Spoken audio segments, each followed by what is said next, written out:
Dear friends, आप जानते हैं कि आजकल आपके एमसीक्यू पैटर्न लागू हो चुके हैं। हर जगह पे आप देख रहे हैं, हर सब्जेक्ट में एमसीक्यूज लागू हो चुके हैं। 2021 में एग्ज़ाम आपके जो है नहीं हुए थे कंडक्ट, फिर 2022 में आपके एग्ज़ाम हुए।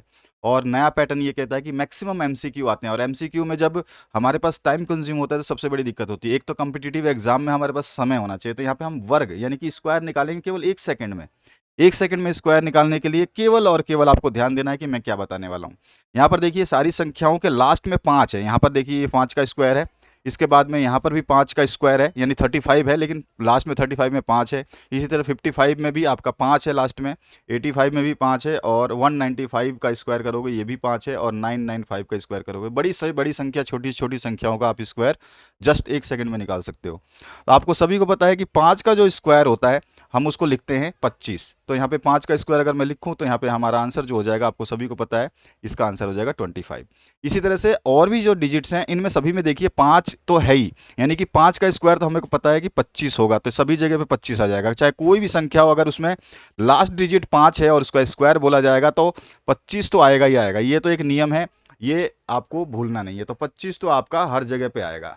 समझ में आ रहा है, क्योंकि सब जगह पे 5 का स्क्वायर है। यहाँ पे भी देखोगे आप 5 का स्क्वायर है, यहाँ पे भी आप देख रहे हो 5 का स्क्वायर है। पहली संख्या भी आपकी 5 की स्क्वायर है, ये वाली डिजिट में भी 5 का स्क्वायर है, यहाँ पे भी 5 का स्क्वायर है, और यहाँ पे भी 5 का स्क्वायर है। अब ये 5 के स्क्वायर की वजह से सभी में 25 तो लास्ट में आएगा। तो 25 तो आपका एक कॉमन फैक्टर है, यानी कि किसी का भी निकालेंगे। अभी मैं एक स्पेशल अलग से निकाल के दिखाऊंगा, पहले आप इनको देख लीजिए, इनको समझने में कोई दिक्कत नहीं है। सेकंडों का काम है, तो 25 तो आपको पता है कि सभी में 25 आएगा, तो कॉमन सा बात लिख दिया। लेकिन 25 के बाद में जो है और क्या क्या आएंगे, क्योंकि यहाँ पे 35 है, तो 35 का स्क्वायर करना है हमें। यहाँ पे 55 है, इसका स्क्वायर करना है, तो 5 का तो हमने स्क्वायर लिख दिया, तो यहाँ पे आधा काम तो खत्म हो गया। अब हमारे पास एक चीज बचती है कि हमारे पास जो संख्याएं हैं, देखिए ध्यान से, इसमें क्या है कि आपका ये 3 है, यानी कि 3 का अगर हम 35 का टोटल स्क्वायर करेंगे तो 3 जो लास्ट वाला डिजिट देखेंगे, यानी 5 का तो हमने लिख दिया 25 है, लेकिन 5 के बाद बचा क्या है, तो वो बचा है आपका 3। तो 3 का जो है आपको करना क्या है कि 3 जो लिखा हुआ है, ये 3 आपको दिखाई दिया, 3 लिखा हुआ है, इसको हम मल्टीप्लाई कर देंगे इससे एक अधिक नंबर से। यानी 3 लिखा हुआ है तो 3 को मल्टीप्लाइंगे 4 से, यानी कि 3 जो डिजिट है उसकी अगली डिजिट। तो 3 से अगला कौन सा आता है, 3 नंबर के बाद 4 नंबर आता है, तो 3 से मल्टीप्लाई कर रहे हैं 4 को, तो यहाँ पे आ गया 12।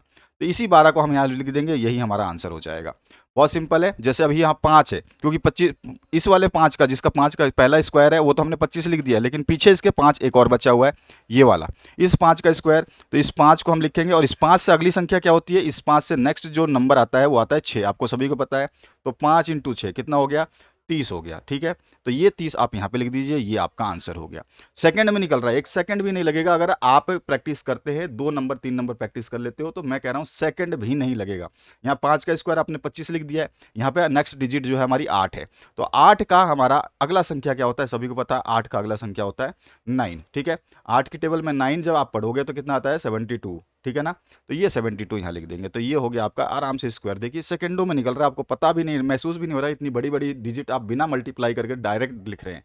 अब यहाँ पे देखिए 5 का स्क्वायर आपने 25 लिख दिया है। अब आपके पास नेक्स्ट डिजिट क्या है, तो आप देखोगे 5 के अलावा यहाँ पे 19 है, 2 डिजिट आ गई। तो 2 डिजिट कोई बात नहीं, 19 है तो 19 मुझे पता है कि 19 तो है ही, और 19 से अगली संख्या क्या होती है, 19 से अगली होती है 20। 19 के बाद क्या आता है, 20। तो 19 से 20 को मल्टीप्लाई करूंगा, कितना आ जाएगा, ये आ जाएगा आपका जो है 19 इंटू 2 38। ठीक है, और फिर जीरो, 19 दूनी 38, 38 का 38, और एक जीरो लगा है तो जीरो लगा दिया, तो 380 हम यहाँ पे लिख देंगे, 380। आप कैलकुलेटर निकाल कर कर लेना। इसके बाद देखिए यहाँ पे 99 भी है। अभी मेरे को पता है कि 5 का स्क्वायर मैंने 25 लिख दिया है, लेकिन अभी बचा क्या है लास्ट में, 99। 99 को मुझे पता है कि 99 जो है, इसके बाद नेक्स्ट संख्या कौन सी आती है, नेक्स्ट नंबर कौन सा आएगा, 99 के बाद आता है 100। तो 100 से मल्टीप्लाई, यानी जिस भी संख्या को दिया गया उससे अगली वाली संख्या से उसको मल्टीप्लाई करेंगे, आंसर आ जाएगा। तो 99 को 00 से मल्टीप्लाई करोगे तो ये आ जाता है आपका 9900। ठीक है, तो ये वाली संख्या यहाँ पे लिख दो। मैं केवल आपको समझाने के लिए लिख रहा हूँ, अदरवाइज मेरे को ये आपको बताना नहीं था कि ये 99 से मल्टीप्लाई करो, बस आपको समझना आना चाहिए। जैसे अब मैं यहाँ पे लिखना चाहूँ, सपोज करिए यहाँ पे कौन सी चीज़ नहीं लिखी गई, चलो 65 ले लेते हैं।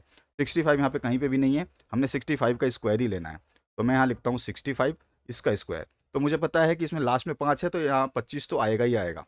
अब हमारे पास 6 है, और 6 से अगली संख्या 7 है, तो 6 इंटू 7 करूंगा तो आपका कितना आ जाएगा, 6 इंटू 7 करके देख लीजिए, तो कितना आता है आपका 6 7 42 42। तो यहाँ पे आपका ये आंसर हो गया। चाहे आप और भी कोई भी संख्या ले सकते हैं, 75 का निकालना चाहूँ तो 75 का भी ईजिली आप निकाल सकते हैं। 75 का स्क्वायर करिए तो यहाँ पे 5 का स्क्वायर तो 25 ही होगा, लेकिन मित्रों यहाँ पर 7 है और 7 से अगली संख्या होती है 8, यानी 7 8 56, तो यहाँ पे आ गया 56। तो यहाँ पे आ गया, सीधा सीधा मैंने लिख दिया। नहीं तो आप क्या करते हैं, 7 के बाद में आती है संख्या 8, और 7 इंटू 8 कितनी हो जाती है आपकी 56, है ना। तो यहाँ पर 56 आ गया। तो बस 25 सबके लास्ट में ही आ रहा है, लेकिन हमको केवल अगली संख्या लेनी होती है। जो भी संख्या है उन सभी संख्याओं को लेकर के उससे अगली संख्या, जैसे अगर 2 डिजिट आ जाती है तो 2 डिजिट को एक साथ ले लेंगे और दोनों की अगली संख्या से उसको मल्टीप्लाई कर देंगे, जो कि यहाँ पे आप देख पा रहे हैं। इसी तरह से 19 था, उसकी अगली संख्या से हमने उसको मल्टीप्लाई किया, 19 की अगली संख्या 20 होती है, 380 आया, 380 लिख दिया। तो ये बहुत सिंपल सा ट्रिक है और बहुत ही ज़रूरी होता है। जो स्टूडेंट डरते हैं कई कई बड़ी बड़ी संख्याओं को देख करके, मैं आपको दूसरी ट्रिक भी दूंगा दूसरी डिजिट्स की, उसके लिए आपको टेंशन लेने की जरूरत नहीं है। और एक ही सेकंड में, जस्ट 1 सेकंड के अंदर आप जो है ये आप निकाल सकते हैं, ठीक है, 1 सेकंड के अंदर। तो 1 सेकंड में अगर आप कोई मल्टीप्लाई कर दे बड़े से बड़ी डिजिट, तो उससे बड़ी बात क्या है। अभी मैं अगर सपोज करो एक संख्या और देता हूँ, यहाँ पे हमारे पास 105 है, 105 को स्क्वायर करना है, तो 105 का 5 का स्क्वायर तो आपको पता ही है कि 25 होता है।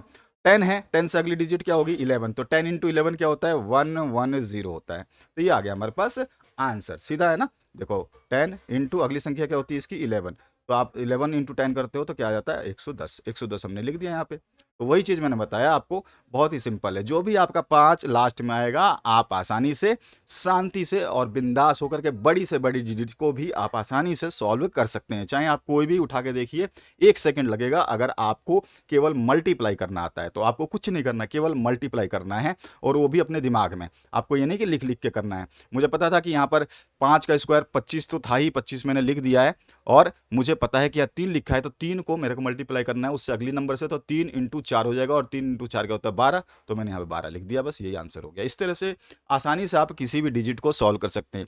आपके मैथ और साइंस के स्पेशल लेक्चर्स आने वाले हैं, जो आपको अलग तरीके से और बहुत ही सरल तरीके से आपको बताया जाएगा, इंग्लिश प्लस हिंदी वर्जन में, ताकि आप लोगों को कंफ्यूजन ना हो। हिंदी भी जानना ज़रूरी है आपको और इंग्लिश भी जानना ज़रूरी है, तो हम दोनों लैंग्वेज में डिस्कस करेंगे और वहाँ पे मज़ा आएगा। हम जब लेक्चर्स को सॉल्व करेंगे, हम लोग क्वाड्रेटिक इक्वेशंस की बहुत ज़्यादा डिमांड आ रही है कि सर क्वाड्रेटिक इक्वेशन को स्प्लिट कैसे करते हैं, बीच वाली टर्म जो है टूटती नहीं है, और टूटती है फिर कॉमन कैसे लेंगे, कैसे निकालते हैं रूट्स को, कैसे निकालते हैं जीरो को, यानी मूल कैसे निकालते हैं, शून्यांक कैसे निकालते हैं, ये कैसे निकालेंगे। तो इन सभी चीज़ों को हम अगली वीडियो में अलग वीडियो में देखेंगे। तब तक के लिए आप अपना ख्याल रखें, और जो भी वीडियोस आती हैं उनको ज़रूर एक बार नज़र मारें। आपके लिए ही स्पेशल ये वीडियोस ऑन डिमांड आ रही हैं। आशा करता हूं इस वीडियो से आप लोगों को हेल्प मिलेगी, आप लोगों ने सीख लिया होगा। अपने बच्चों को, जो भी आपके साथ रहते हैं, बच्चों का मतलब ये है कि आपके भाई बहन हैं, उनको भी आप सिखा सकते हैं, चाहे वो 5th से 6th से हो, यानी कि आप 4th क्लास से लेकर के 12th क्लास तक के सभी बच्चों के लिए ये मेथड जो है कामगर होगी, ठीक है। और बहुत ही ईजी मेथड है, अगर आप इसको करेंगे तो आपको बहुत मज़ा आएगा कि सर ये तो पहली बार सुना और पहली बार देखा कि इतना आसानी से निकल जाता है, कुछ मल्टीप्लाई तो करने की ज़रूरत ही नहीं पड़ी। मैंने ये सारे मल्टीप्लाइज केवल आपको सिखाने के लिए, मतलब आपको बताने के लिए लिखे हैं कि भैया ये क्यों किया है, ये क्यों कर रहे हैं। यानी कि 3 लिखा है तो 3 को मल्टीप्लाई करूंगा 4 से, अगर 5 लिखा है तो 5 की अगली संख्या से मल्टीप्लाई करूंगा, 8 लिखा है तो 8 की अगली संख्या से मल्टीप्लाई करूंगा। इस तरह से बहुत ही सिंपल ट्रिक है ये, और इसको पढ़ेंगे करेंगे तो बहुत मज़ा आने वाला है। आपके पास एमसीक्यू जब सॉल्व करते हैं तो कई चीज़ों में स्क्वायर आपको करना पड़ता है, उसको सॉल्व करना पड़ता है, तो स्क्वायर करने के लिए आप मल्टीप्लाई करोगे, रफ में जाओगे, आप डायरेक्ट भी वहाँ पे अंदाज़ा लगा सकते हो। एक बार आप ट्राई करिए और आप 5 की पूरी टेबल लिखिए, 5 की पूरी टेबल में 5 5 5 लास्ट में आता है, उसको सॉल्व करके देखिए, आपको बहुत मज़ा आने वाला है। या चाहे आप 15 की टेबल लिखिए, जो भी है, मतलब जिसमें 5 लास्ट में आएगा, ये ट्रिक वहाँ पे काम कर जाएगी बहुत ही बारीकी से, आसानी से। आशा करता हूँ इस वीडियो को आपने शेयर भी कर दिया होगा, और वीडियो अच्छा लगा हो तो लाइक ज़रूर करिएगा, ये आपसे रिक्वेस्ट रहेगी। Thank you very much, have a good day.